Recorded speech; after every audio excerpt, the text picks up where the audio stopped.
ఏపీలో ప్రస్తుతం తమిళనాడు మత్స్యకారుల దోపిడీ హాట్ టాపిక్ అవుతోంది. సముద్రాన్ని నమ్ముకొని జీవిస్తున్న మత్స్యకారులు అయితే ఒక వర్గం నిబంధనల్ని తుంగలోకి తొక్కి చేపలను వేటాడుతోంది. నెల్లూరు, ప్రకాశం జిల్లాల మత్స్యకారులు తమిళ జాలర్ల మధ్య సినిమా సీన్లను తలపించే విధంగా యుద్ధ ఘట్టాలు సాగరంలో నిత్యకృత్యంగా మారాయి.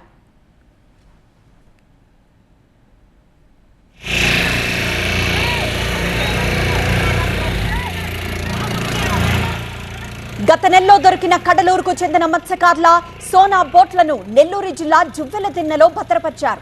అయితే తమిళ జాలర్లు కొందరి సహకారంతో 10 రోజుల క్రితం అర్ధరాత్రి వేళ వాటిని చెన్నైకి తరలించుకుపోయారు.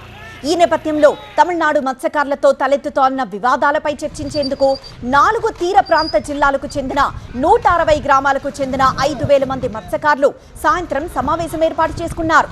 సింగరాయకొండ మండలం పాకల దగ్గర ఉన్న పోతయ్యగారిపాలెంలో జరగనున్న ఈ సమావేశానికి బాపట్ల, ప్రకాశం, నెల్లూరు, తిరుపతి జిల్లా మత్స్యకారులు హాజరు కానున్నారు.